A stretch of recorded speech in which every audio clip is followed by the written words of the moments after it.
வணக்கம். இப்பதிவில் நல்வாழ்வு தலைப்பின் கீழ் உள்ள மருந்து அதிகாரம் திருக்குறள் பற்றி காண்போம். மருந்து பற்றி திருவள்ளுவர் 10 குறட்பாக்களில் சிறப்பாக கூறியுள்ளார். அவற்றில் முதல் 7 பாக்கள் நோயின் காரணத்தையும் மீதமுள்ள 3 பாக்கள் மருத்துவத்தை பற்றியும் கூறும். மருத்துவன் எடுக்க வேண்டிய முடிவு, மருத்துவனோடு இருப்பவர்கள் அவர்களுடைய செயல் பற்றி இதில் தெளிவாக சொல்லியிருக்காரு அப்படின்னு சொல்கிறாங்க. நோய் வரும் வழி பற்றிய முதல் 7 குறட்பாக்கள் பற்றி காண்போம். மிகினும் குறையினும் நோய் செய்யும் நூலோர் வழிமுதலா எண்ணிய 3. இது குறட்பா. அடுத்து பொருள். மருத்துவர்கள் 3ஆக கூறும் வாதம், பித்தம், கபம். இந்த 3ஓட அளவு அதோட மாத்திரை அளவிலிருந்து 1, அரை, கால் இதில் இருந்து மிகுந்தாலோ குறைந்தாலோ நோய்கள் வரும் அப்படின்னு சொல்கிறாங்க.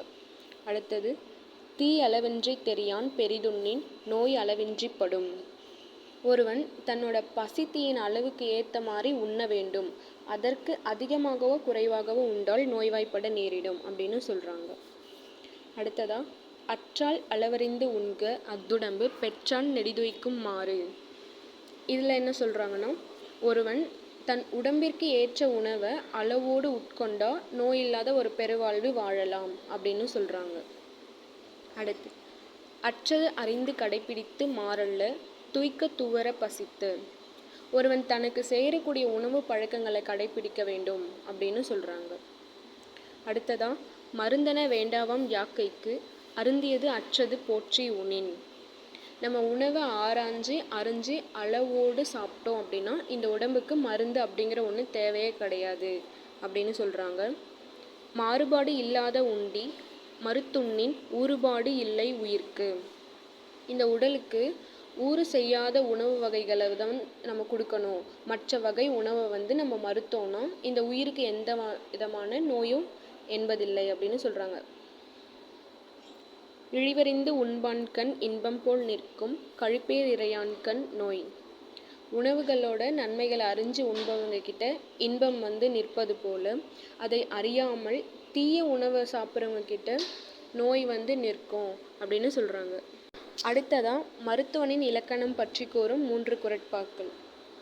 நோய் நாடி நோய் முதல் நாடி அது தணிக்கும் வாய் நாடி வாய்ப்பச் செயல்.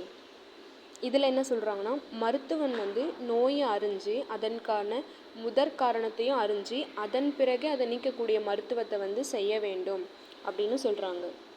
உற்றவன் தீர்ப்பான் மருந்துழை செய்வான் என்று அப்பால் நாற்கூற்றே மருந்து.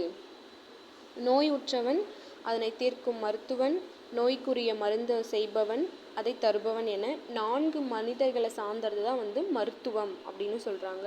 இதில் வள்ளுவர் மருத்துவன், மருந்துழை செய்பவன் மற்றும் நோயாளி இந்த 4 குறிப்பிட்டு சொல்கிறாரு.